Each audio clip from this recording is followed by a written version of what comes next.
nti mwagalize ng'ekibuga emirembe gye nabatwaza okuba abasibe era mukisabirenga eri Mukama kubanga olw'emirembe gyakyo mwe muliba n'emirembe. Bino ffe abakkiriza naddala mu kaseera kano ak'okulonda abakulembeze baffe tusobola okubyesigamako. Lord, you are the one who knows the leaders. Raise up leaders after your own heart.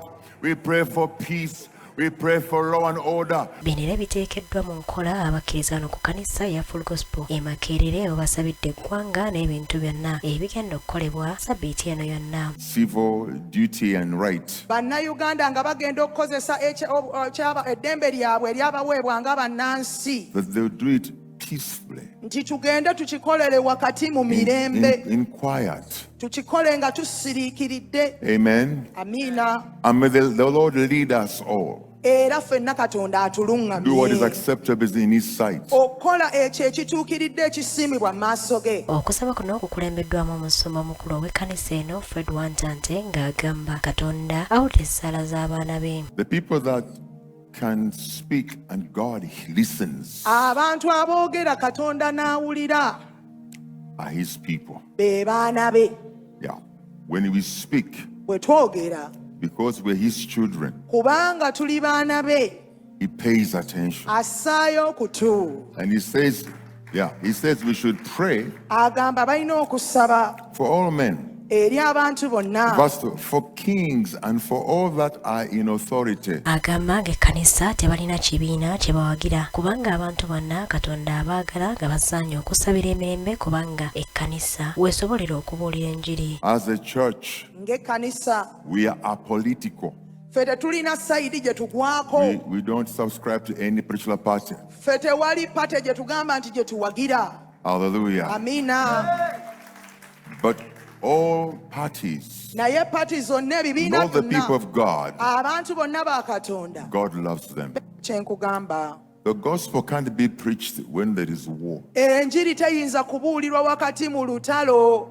And we have a duty to preach the gospel. Ate nga tutumiddwa okubuulira enjiri. So it serves our interest when there is peace. Kati kiyamba ffe bwe wabaawo emirembe. Mu bubaka bw'obukulu omusumba Esiraali Simbye mu byawandiikibwa ebisangibwa mu kitabo eky'okubikkulirwa essula y'e12 olunyiriri olusooka okutuuka ku lw'omusanvu. Revelations chapter 12 verse 1 to 7 okubikkulirwa essula 12 olunyiriri olusooka paka ku lw'omusanvu. This is Israel, Ono Isirayiri, and the child is Jesus. omwana ye Yesu. Hallelujah. Ono ajjukiza abakkiriza nti Sitaani yawangulwa dda naye ate si musiru nga tusaanye okumwegendereza. The devil is defeated, Sitaani yawangulwa but he's not a fool. naye si musiru.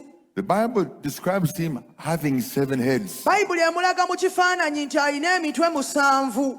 Let me tell you something. Kambeeko kye nkugamba. Anyone that can convince 1/3 of the angels to rebel against God and follow him is very smart. Ababuulidde omu ku bukodyo omulabe bw'akozesa ng'alumbagana abakkiriza. Rarely does the devil use a direct frontal attack. Sitaani bw'aba n'akulumba tatera kulumba bwenyi ku bwenyi. Rarely. Tatera kikola bw'atyo. He is a master at counterfeit. His favorite weapon is deception. Musumba aliko entanda gy'asibiridde abakkiriza ate oluvannyuma ne wabaawo abaatudde obulokozi. Breathe fire. Ayinza okuba omukkasa But muliro. I want you to know Naye njagala he omanye is a defeated foe. mulabe yawangulwa. Defeated. Now anyone can receive eternal life Omuntu yenna asobola okwetwalira obulamu obutaggwaawo. if you believe.